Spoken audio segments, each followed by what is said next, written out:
My name's Ken Eshelby. Here's things on how to connect with me. I work for the OpenNMS group, so I'm on the .com side of things. But I'm elsewhere in the world too, in different forms. So the idea for this talk, it's a very small piece of the Internet of Things. It's starting from the smallest piece instead of solving a very large problem. This is the idea to begin from, to have a connected home and have sensors and automation and all kinds of fun things to go on. You can find lots of different diagrams on the internet. Here are a few. And they come in all kinds of shapes and sizes and forms, and some are very entertaining. Some are very possible. All of these are probably exist in some form.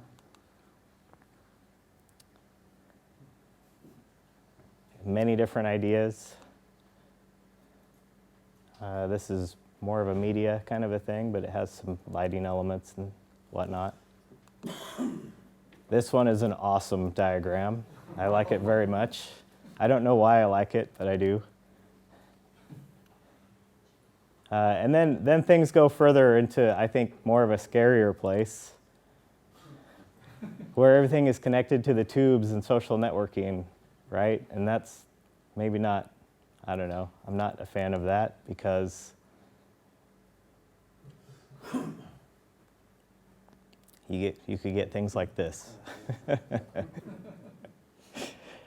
This is another entertaining account to follow, the Internet of Shit on Twitter, if you want to see more things like that. Okay, so for this, where do we begin? Well, my idea was very simple. Let's do something to monitor temperature in the house and collect data. So I wanted it to be open. I wanted to have easily obtainable pieces, not too expensive. I can maybe set it up to do different kinds of things, hopefully energy efficient, and lots of examples on the internet. So things that I like are data and more data, and data that I can compare from low to high differences of location, things like that. I like working with tools. Fire and heat are a bonus. If I can work with power tools, like welders and plasma torches. I work with, throughout my life, a variety of strange things, and more Google examples are better. So here's an example of maybe stranger things I've done and worked with. So very mechanical. Pulling an engine, putting a turbo diesel engine, well, adding a turbo later, and tearing apart the dash of the truck to redo wiring, install electronic things in it, and you finally have a payoff. You can be out where nobody is. So in that, I've accumulated tools and comfort with low voltage types of things, and small electronics, large power systems. So in that, it kind of churns around, and I wanted to start with the temperature sensor thingy. So this is the first place I went to, Arduino, because it's kind of a common thing. And this is just showing examples of different sensors that are available. This is not nearly all of the sensors available, and they're all a little bit different from each other. So they have different characteristics. Some take different voltage inputs. Some are more sensitive than others. Some have better accuracy. Some are waterproof. Some are lots of different characteristics. So if you're interested in doing this kind of thing, you find a lot of variety, but they may not always fit your need or the base pieces that you're working with. So you need to trial and error, pretty much, is my approach. So what's this Arduino thing? Can show of hands if you kind of are familiar with Arduino. Okay, so maybe half the room. So this is kind of good and might be boring for those of you that know more. It's just a common programmable board. It's relatively cheap. It's good at providing inputs and outputs in a variety of forms. It also provides a little bit of power output, so you can power the things that you connect to the Arduino board with a small amount of energy. It's programmable over USB. It takes its input power in a variety of ways, so it's a flexible, simple little board that you can use to build other things off of. Pretty fun.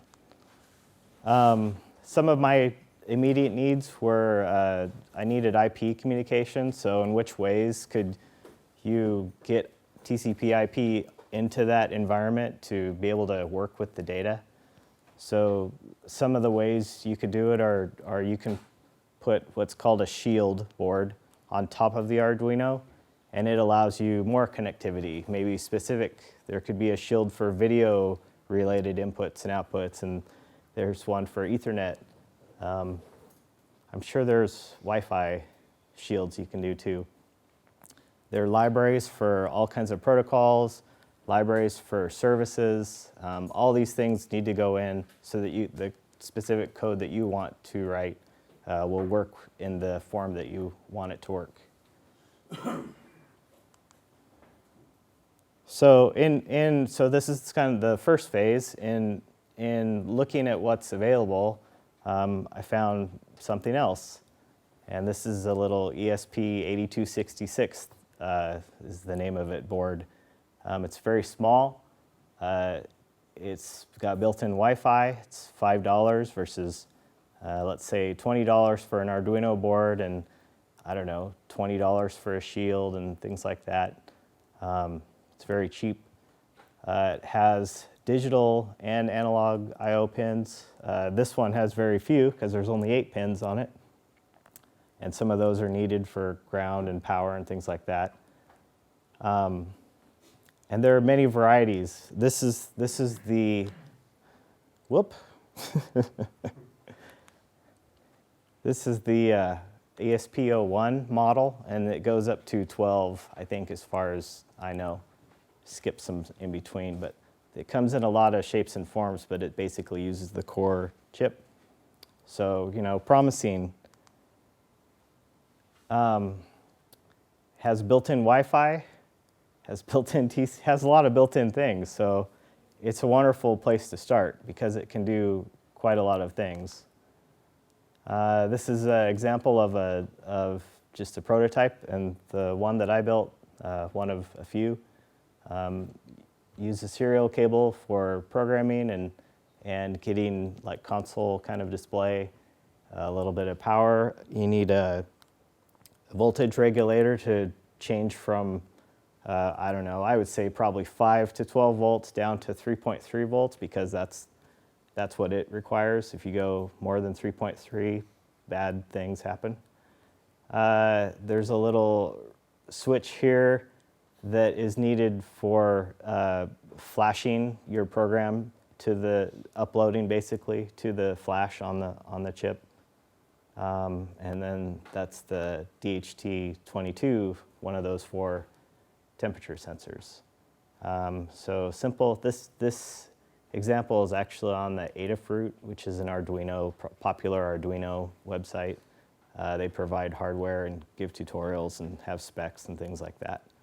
So in doing all this, there's a lot of details to this. It looks simple, but lots of considerations and testing and things you need to do, and it can go slow. So one simple one I wanted to highlight is just the regulator. If you use this kind of old, I don't know, it's not mechanical, but it's like the older style of a regulator, you have to be careful with how much voltage you supply because it'll get hot, and if you don't have a heat sink on it, it'll get too hot and you'll destroy it.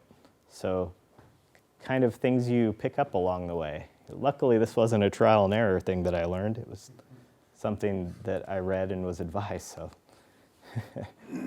there's the workbench.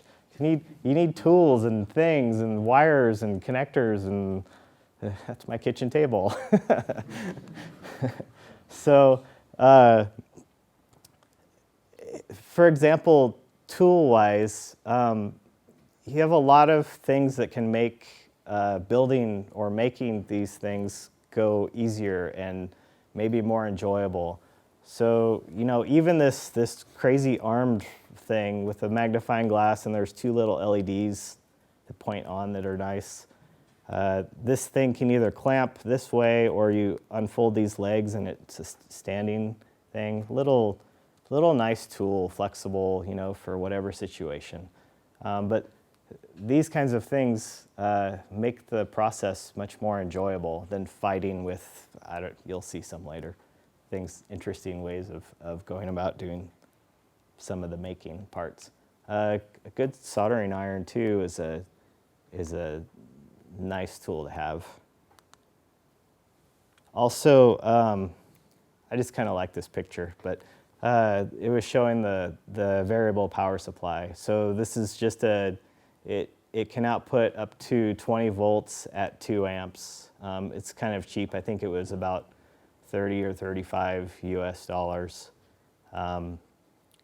It's a nice flexible tool to have. You don't have to go chase around for the right power supply, or you don't have to take certain voltage and turn it into a different voltage. You just have all that right there. So here's a basic list of tools, things that I like. I really like electrician scissors, we call them in the US. I don't know what they're called. They're like a heavy-duty, small pair of scissors, and they're made for wire stripping and cutting small wires and things like that. There's very good control. Voltmeter, I suppose if you're doing this regularly, you probably want a quality voltmeter, but I have many lying around from my other projects, so I use whatever kind of cheap digital voltmeter I've got, and so on. Pliers come in handy.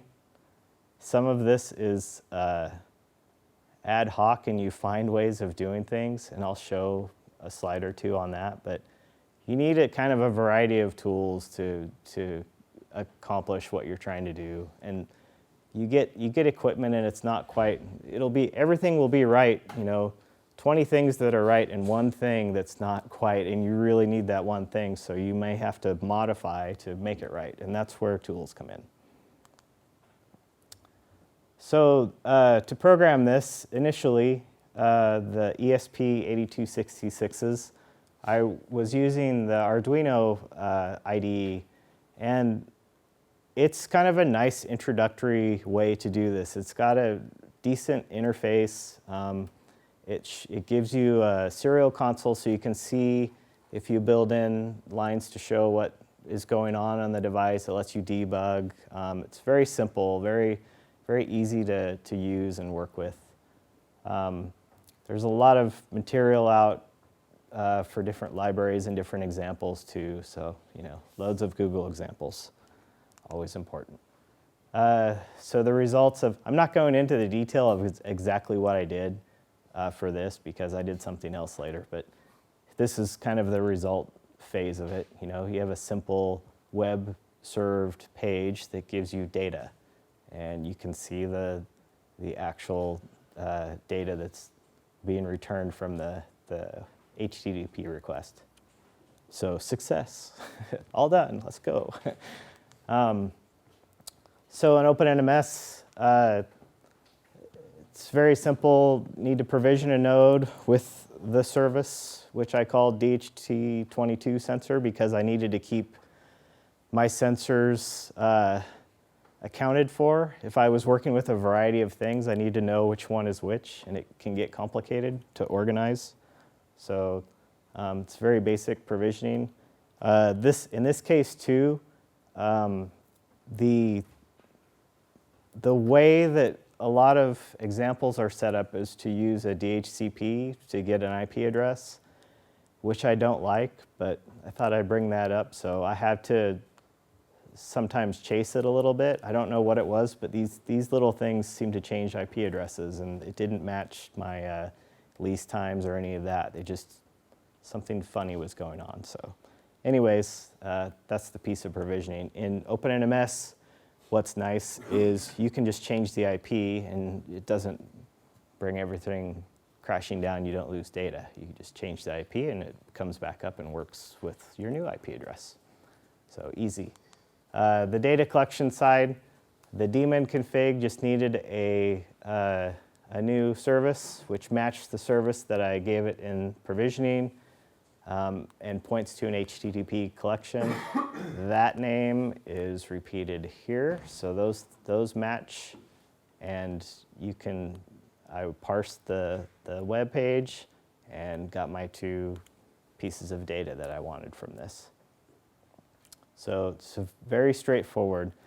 There was a little bit of adventure parsing, but I think that's true anytime you're parsing, unless you're really good. And you get information. Sorry, this is in crazy American units, but it's easy to switch between. So you have some useful data from it. Okay, so that was kind of the first round, and now it's okay. I have this thing. It's not nearly what I want, so I want to make it better. So time for some revision. So one part of this is the design I had is not efficient because you have a web server running, and it's handling a request every 5 minutes from OpenNMS. That takes a lot of energy, so that's not a very ideal condition. I still haven't addressed this yet, but this is on the list of things to do. There are small little weird things that go on when you get whichever hardware you end up with, or I have priorities that I selected this because it's a small, very utility board, so I liked it. So it has a weird thing where the pins on it, as you can see, are spaced together. They don't span this divide on a breadboard, so you have to accommodate. And this little plug that I ended up with these little pins, they're too small for the holes, so it's loose, right? So battery clamp, or something to hold it in place, right? And that's horrible. But it worked, for testing at least. So then here's where other tools come in. I can heat up the outside row of pins and squeeze with pliers, squeeze the pin up, and then solder on a right angle type of connector, so that now I've got pins on one side and pins on the other, and I can then connect other things to those. So this is very typical of what you run into. Nothing comes perfect, and you have to adjust and adapt to the situation. So it's kind of the reality of it. It's fun for me in a way too, so I don't mind stuff like this. That's a really sketchy solution because it's like a structural connection I've made with soldering, so it's not ideal still. But I'll show you. It'll get better, promise. The other thing too is so in the previous slide where I showed using a heatsink to deal with possible high input voltage, there are other regulators you can use as well. Like this is one I found on eBay, and it has capacitors built on. It has a little more protection built into it. It doesn't need a heat sink because it spreads the heat across the board, so it's less of a, I would say, maybe physical type of connection. But there are lots of ways you can go about solving this problem. But overall, you have to have a little switch, a bunch of wires. You have to deal with things. So, if I can find a better way to do this, that's really good. So the search is on, kind of a thing. Here's the next round. It's still an ESP8266 board. It's the 12. it's one that Adafruit themselves created, and they call it the HUZZAH board. What it has are a couple of switches here. One is a reset switch, and one is a switch for, you basically remove power, hold down the switch, apply power, and it's in kind of flash mode where you can upload things to it. So it's built in. It's got a built-in regulator. I don't have to deal with funny regulators. I've killed 2 of these so far, I think because they're cheap eBay regulators, but I haven't figured quite what I did to them. So all of it's built in. So far, so good. It works well. And you end up with basically these 2 pieces. That's a different temperature sensor, but a few wires between them, some power, some wires to power and ground, and kind of off you go, and some programming. But much cleaner solution. Costs a little bit more than the other board, but you get more with it too. This also has many more, all these pins, there's many more inputs available to it, so digital inputs mostly. I think it has 1 analog input on it. So you can connect greater numbers of things to it. One thing I didn't mention that I should have on the temperature sensors, this is called the BMP 180. It speaks to, has digital I/O, and it speaks using a type of digital I/O called I2C. It's not important to remember, but it's just kind of an interesting thing.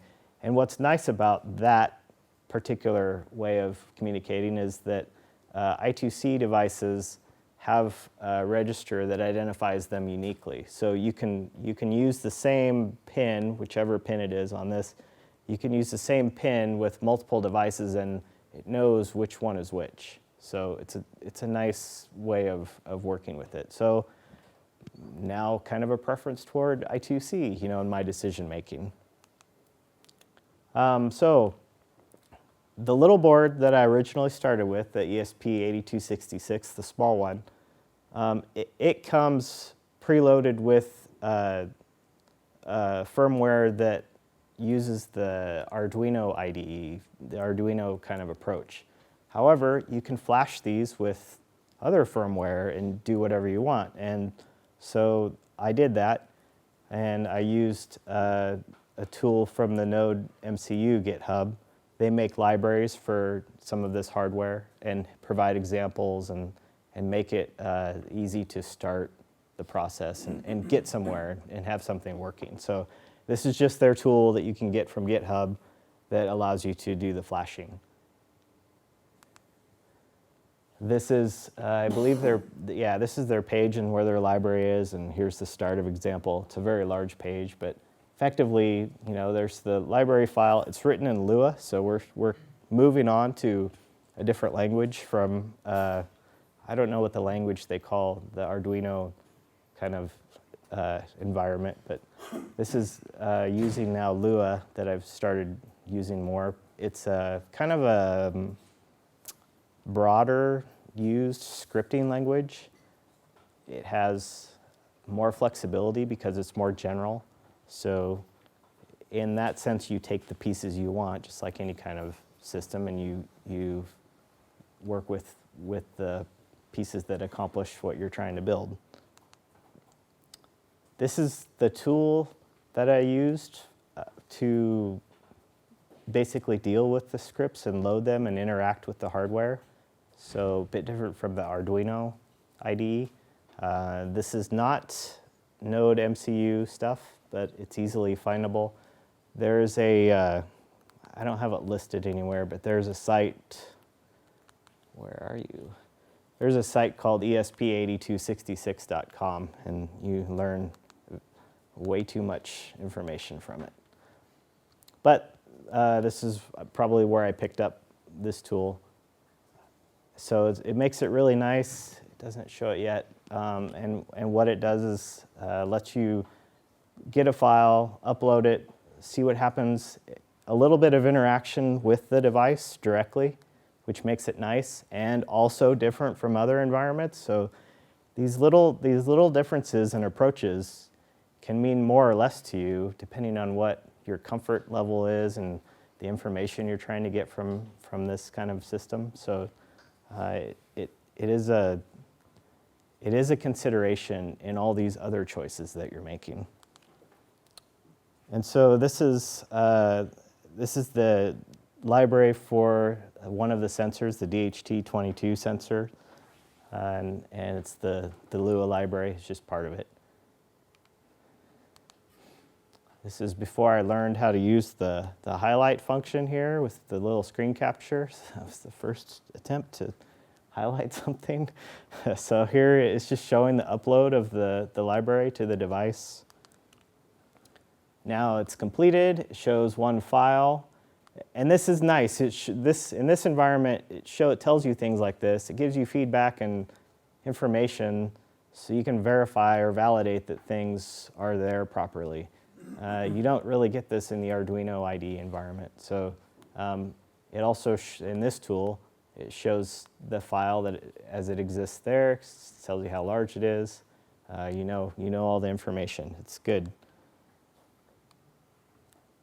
You can also compile these Lua files after you've uploaded and save space. So I think this stands for Lua compiled, but you can see a space difference. These have some limitation in memory and flash size, so it's a consideration depending on how much you want to do with the hardware. And to do that, this is kind of a funky interface. Some of these don't seem to work, but they kind of do. After the Lua file is loaded, I use save and compile, and that's what did it. It doesn't make logical sense, but you experiment and you find how it behaves. Or you go to Google. So after you've compiled, you can remove the file, and that's in this kind of interesting interface. Instead of a kind of typical terminal command line, you have this side tool, and it has this drop down that saves a history of a limited history of your commands, but this is kind of the direct interaction you do to the board, and you just type in whatever you want here, but I did the file remove. So all this is specific to this tool. So finally, to more of the meat of it, this is kind of what I ended up with for the code for the little web server. I'm still on the web server model. So one of the big struggles that I mentioned earlier was you get your IPs via DHCP, and that's not ideal in a monitoring environment, having potential of IP addresses changing. So I want a static IP. I don't want to reserve IPs in my DHCP server, although that's an option, but I really wanted to avoid that. I couldn't find a way to, in the Arduino environment, there are multiple libraries available for a certain hardware. Like you can have 10 libraries that do the same similar rough thing that for the same piece of hardware. So there are kind of choices within the various libraries of what to use. There's almost endless choices you can make throughout this whole process. One thing I could never find, even after trying to reverse engineer and understand the libraries really well in my kind of limited experience, was how to set a static IP address. To me, kind of as an ex-network engineer, the most basic kind of thing you could do in an IP environment. So I couldn't get it to work. And I tried many interesting ways of trying to get it to work. I got it to work in here, and it was pretty simple. It's just a setting basically. So yay, this Lua approach solved another issue that was troubling me earlier. So basically, you're setting up your Wi-Fi, your IP kind of stuff. You're defining pins and variables. You create a function that reads the information. There are subtleties in here that matter. For example, after the data is read, you need to release the module because it won't work otherwise. You'll just get the same value over and over again. So that's not something that is highlighted generally in the information that I searched for and found. but it is in many examples. So after that, I call the function. I have basically a kind of a delay, a repeating timer that continually every 30 seconds reads from the sensor. That's probably not the most power efficient way to do it, because what you want to do with these boards is put them into deep sleep mode so that you can power it with 2 batteries or something instead of off of house power, grid power. So to get to that point, you need to be very efficient with the actions and the timing of the actions performed. So you want it to go to sleep until you want a value to be presented and made collectible. So, there's going to be some iterations on this that I used. And then basically, when I get a request, when the device gets a request, feed it some HTML and everybody's happy. And so then what you can do with it is graph it. And we have measurements API that lets us let external presentation tools, for example, talk to our collective performance data, and we have a Grafana plugin, so we can make pretty graphs. And in Grafana you can do things like when you can set a number threshold that changes the color of the number when it reaches it. It's kind of limited. It only lets you do 3 different colors, but I can have a red color and a medium yellowish color and a blue color, hot, medium, cold. So that's kind of nice. And the real nice thing about Grafana is it lets you combine different data sources to one graph. And so now I have, in the summer, in where I live in Oregon, it's kind of similar to here. It's hot during the day. It generally cools off at night, so I can find where the temperatures cross and open all the windows up and cool down the house, and know when I can make thresholds that tell me to do things like that, So there are very nerdy ways of working with this data. Likewise, humidity, that was just for my information, what's going on, how is humidity outside versus inside versus my cellar versus, different rooms. So this is the first round of me working with the sensors and what to do with the data. These are just different. This is the BMP80 doesn't do humidity, it does barometric pressure. So here's a graph of the pressure in a certain units that we do, which is inches of mercury, I think. And then combining each single sensor, here's the data that they provide, and they each get their own little graph down there.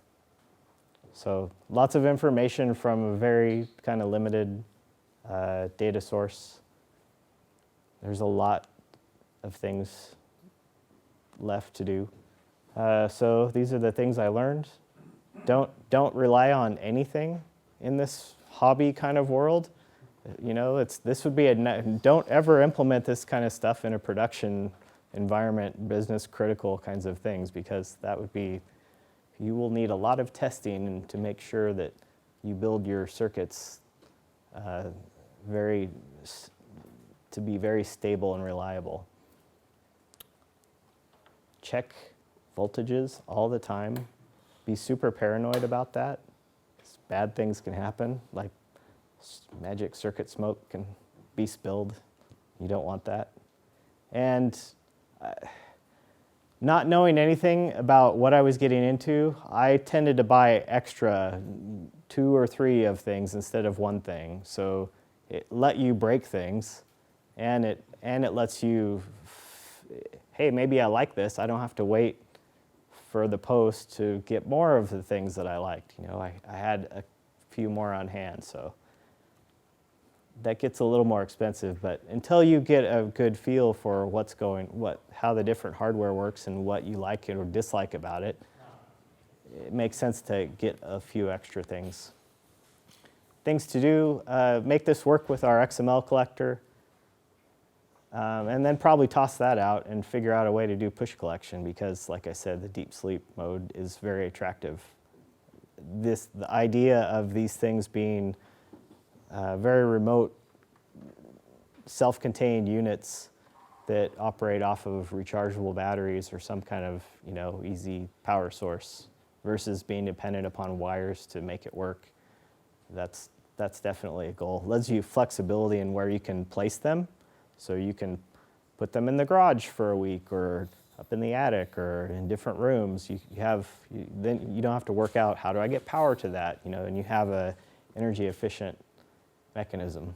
Like I said, the one that the first try of that, 4 AA rechargeable batteries died within or got below the needed voltage of the regulator before a day, 24 hours. So I probably have the least energy efficient design that exists on the planet for these things.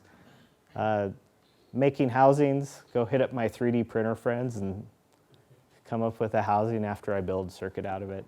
And work with tools like OpenHab, which is a home automation and monitoring kind of open source tool that's built in Germany.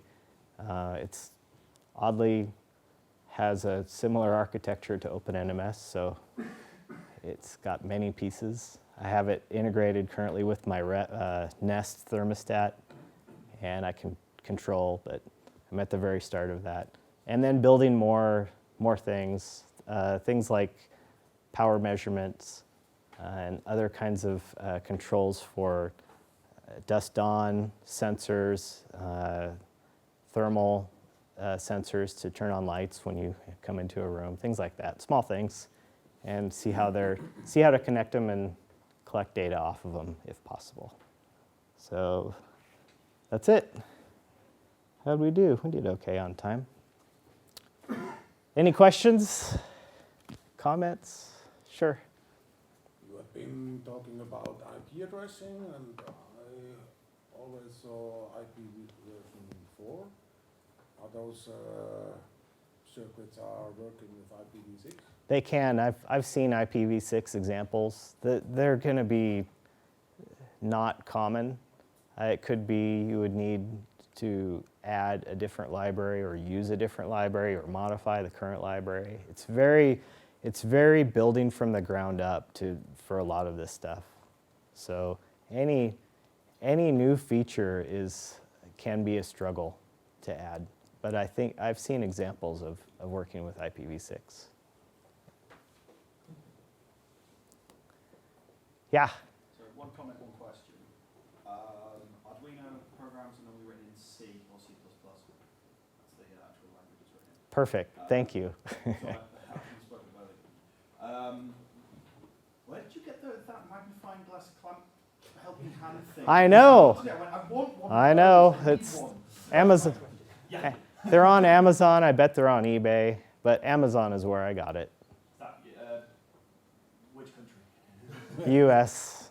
That might be why I've not seen it. Yeah. You may switch over to the U.S. and look, and then try to find something that's here. I know it's probably not a U.S. made. Super nice instead of that bar with the. Yeah, That's the biggest example. I've seen everybody using those. Somebody else here has that. Actually, you can get it because Marcus has one, right? Yep. So it's possible. Yeah, I was delighted when I found that. Anything else? Well, thanks for coming. Enjoy the rest of the couple days. Goodbye.